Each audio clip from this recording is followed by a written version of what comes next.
Hi, I wanted to create a quick video talking about goal setting as I've seen some of the people that have turned some stuff in early here in their BCP 1.4, some of the traps they're falling into, and hopefully this will help not only those folks, but help you all as you get ready to start creating your goal setting strategy.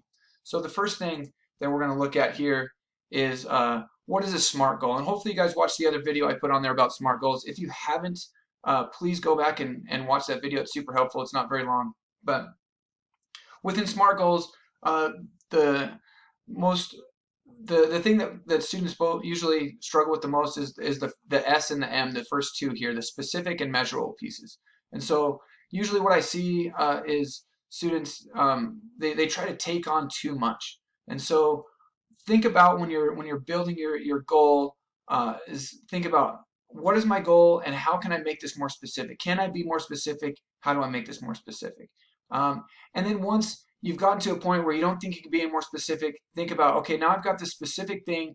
How am I going to measure this? So, for example, if I say, I want to uh, lose weight over the next 4 weeks. How can I be more specific and how would I have a measurement piece? Like if I just say I want to lose weight over the next 4 weeks, there's nothing to measure there. Like I can lose 1 pound or I can lose 10 pounds and it's all the same, right? So I want to be more specific. So how would I make that more specific? I would say something like, you know what, over the next 4 weeks, I know that the safe weight loss is about 1 to 2 pounds per week. So over the next 4 weeks, I want to lose 8 pounds over the next 4 weeks. And then my goal setting strategy for the 4 weeks leading up can be 2 pounds, 2 pounds, 2 pounds, leading up to 8, right? So that's specific. I want to lose 8 pounds in 4 weeks. It's measurable. The 8 pounds in 4 weeks, I can measure that, right? I can say, I made my goal, I got close to my goal, or I didn't make my goal. It's achievable. 1 to 2 pounds per week is what is recommended by experts out there. So it's achievable and it's realistic. And then it's time bound in that 4 weeks that I'm kind of shoehorning you into. So remember, be specific, be able to measure, and keep your thing to within this 4 week period. So there's not a whole lot we can do in 4 weeks. So if it's some big giant goal that you want to work on over the next year, take just a small piece of that you can work on over the next 4 weeks. All right. In this slide, I've listed some different types of goals. This may be helpful for some of you, maybe not. Just showing you there's different types of goals, so you can read through this on your own. Keep in mind that you can use a combination of these three goal types to map a goal setting strategy. So usually what happens is we'll use some sort of outcome goal to set this kind of, I want to reach this in the 4 weeks, and then I'll use performance and process goals to get me to that outcome. The thing that you want to keep in mind is we don't want to pay too much attention to the far off end result and neglect the here and now. We want to make sure we're engaged in this process, and that's why we break our goal setting strategy down into a week by week, 4 week thing.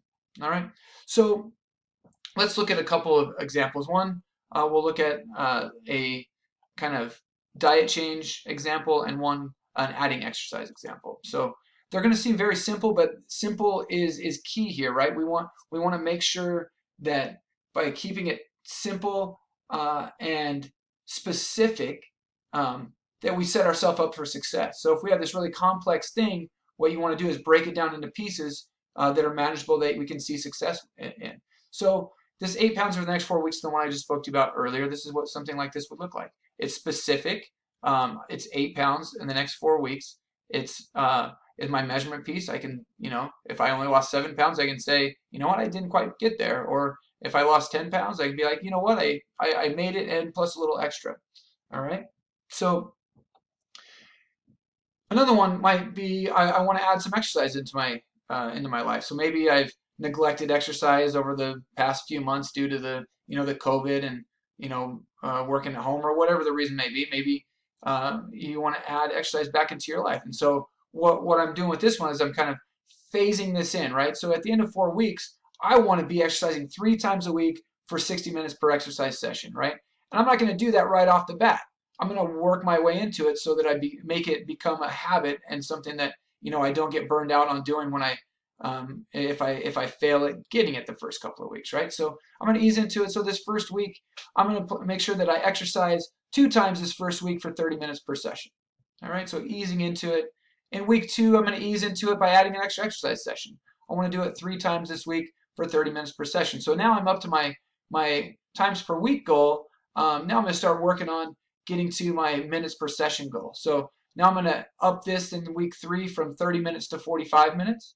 And then in week 4, I'm going to get it up to that 60 minutes per session. And then I'm going to try to, I'm going to reevaluate and see, where do I want to go from here? And I'll ask you to do that when we get into BCP step 3.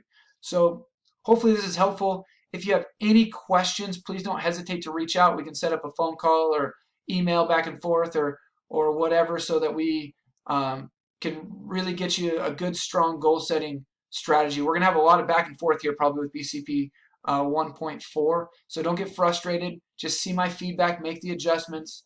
And again, if you need help, call and we can talk through it and make sure that you get a good, strong goal setting strategy. This is the key part. Once we have our good goal setting strategy and our plan in place, the rest of your project is going to flow really nicely and you're going to have a good experience. Usually what happens when students have a subpar experience with this behavior change projects is because either their goal setting strategy was a little bit loose, they tried to bite off more they can chew, or they kind of got lost in what they were trying to do. So make sure you're specific, make sure it's measurable. Those are the 2 biggest things where I see students kind of struggle with. And again, if you get stuck, give me a call and we can figure it out. All right, so good luck, and I look forward to seeing what you guys are doing.